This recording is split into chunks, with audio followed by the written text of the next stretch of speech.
जैसा कि आप जानते हैं, आपको हम बता चुके हैं पिछले वीडियो में कि हाँ विज्ञान क्या है, कैसे हुआ, या फिर किस तरह किसने इसकी खोज की है। तो आइए उसके बारे में जानते हैं। विज्ञान, जीव विज्ञान में हम जीवों को कितने प्रकार से जानते हैं। जीवों को हम दो प्रकार से जानते हैं, एक सजीव, दूसरा निर्जीव। जैसे कि पहला सजीव और दूसरा है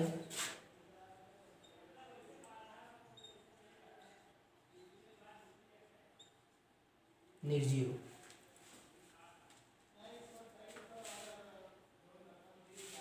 सजीव क्या होता है और निर्जीव क्या होता है? सजीव जो जीव गति,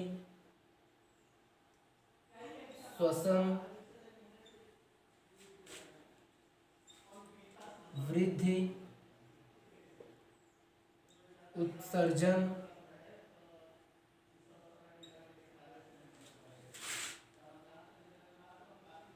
इत्यादि करते हैं,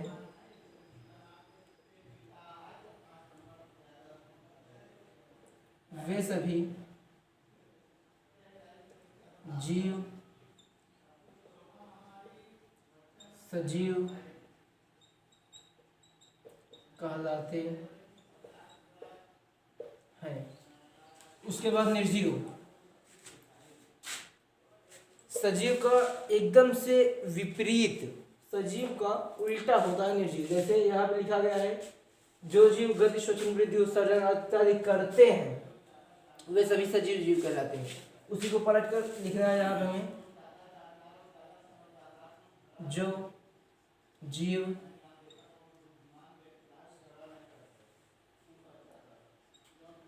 गति, वृद्धि, श्वसन, उत्सर्जन इत्यादि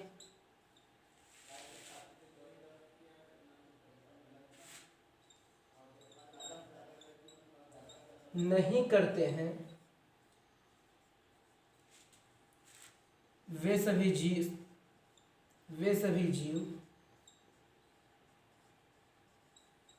निर्जीव कहलाते हैं। जैसा कि आपको याद करने के लिए एक ट्रिक बता दें कि आप एक को याद कर लेंगे, दूसरे को अपने आप याद हो जाएगा।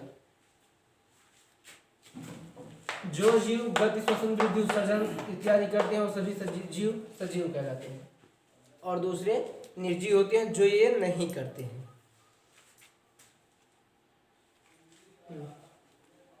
और निर्जीव की विशेषता क्या होती है?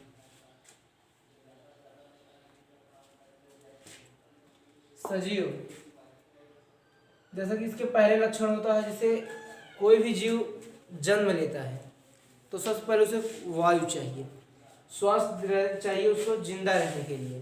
तो सबसे पहले श्वसन,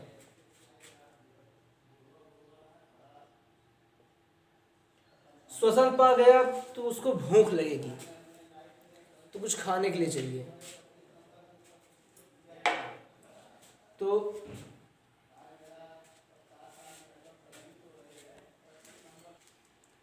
समझ छात्राओं, थोड़ा सा त्रुटि हो गई थी, उसके लिए माफ़ी चाहते हैं।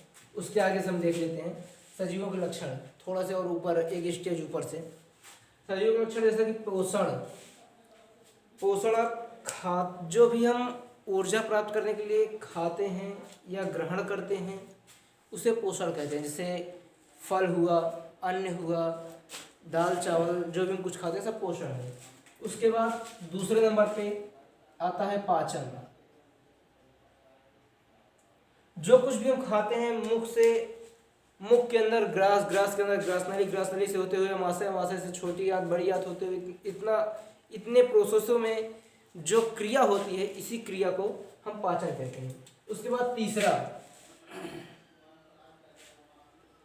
तीसरा होता है श्वसन। जब तक हम श्वास नहीं लेंगे तब तक हमारा जो ब्लड है वो सर्कुलेशन नहीं करेगा, और ब्लड जब तक सर्कुलेशन नहीं करेगा तब तक शरीर का कोई भी अंग अपने स्थान पर या काम नहीं करेगा। जैसा कि आप जानते हैं, अगर थोड़ी देर आपका हाथ या कुछ कहीं भी अगर दबा रह जाता है तो आगे ब्लड नहीं जा पाता है। ब्लड आगे ना जा पाने के कारण आपके हाथ में, खड़ी भाषा में या फिर मान लीजिए देहाती भाषा में बोले तो उसको झुनझुनी जो होती है, इसी कारण से होती है कि ब्लड आगे नहीं पहुंच पाता है। तो श्वसन हो गया। श्वसन के बाद चौथा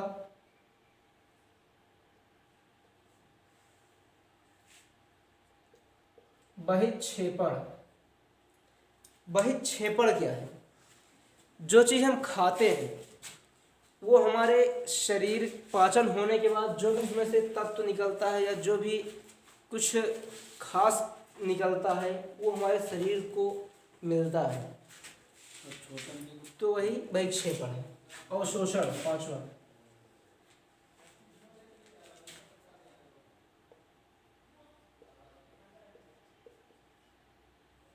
अवशोषण क्या है?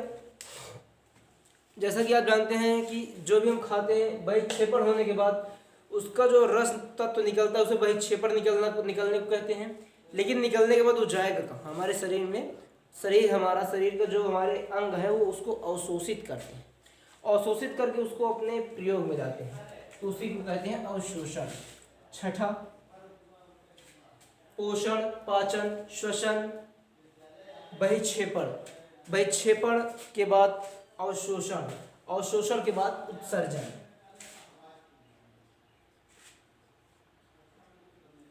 उत्सर्जन क्या है? जैसे हम कुछ खाते हैं तो वो पाचन होता है, पाचन होने के बाद मल द्वार या मूत्र द्वार से निकलता है, उसी को कहते हैं उत्सर्जन। आइए आगे जानते हैं कि पोषण क्या है।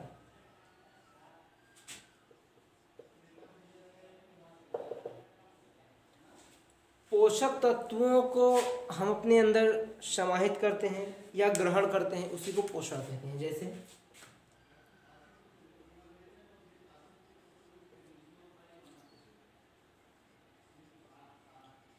जो भी खाद्य पदार्थ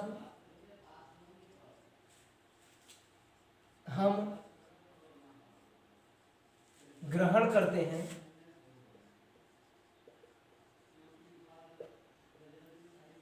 उन या उस क्रिया को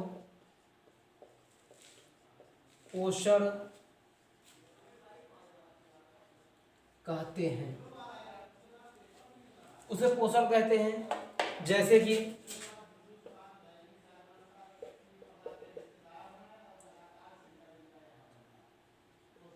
आटा, दाल, चावल, सब्जी, फल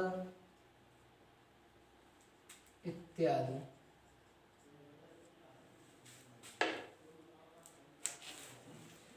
इतना सब होमवर्क में आप इन क्वेश्चन को सॉल्व करके व्हाट्सएप पर अवगत करेंगे या व्हाट्सएप पर आप भेजेंगे। तो सभी अभिभावकों से अनुरोध है कि छात्र एवं छात्राओं से क्वेश्चन को सॉल्व अवश्य करवाइए कीजिए। अगर कोई भी त्रुटि होती है तो उसके लिए विद्यालय परिवार को आप अवगत कराएं। तो क्वेश्चन क्या है आइए जान लेते हैं। पहला क्वेश्चन है, विज्ञान से आप क्या समझते हैं? ये मुख्यतः कितने प्रकार के होते हैं, इनका नाम बताना है आपको। दूसरा है, सजीव तथा निर्जीव वस्तु क्या है? तीसरा, सजीव तथा निर्जीव वस्तुओं में अंतर समझाइए। चौथा, सजीव के लक्षणों को बताइए। पांचवा, पोषण क्या है उसको समझाइए। तो प्यारे बच्चों एवं अभिभावक बंधुओं, इतना सब लिखने के बाद ज्ञान का खोज किसने किया? ये आंसर आप दे करके व्हाट्सएप पर अवगत कराएंगे, आपसे निवेदन है। उसके बाद अगले वीडियो में फिर मिलते हैं। धन्यवाद।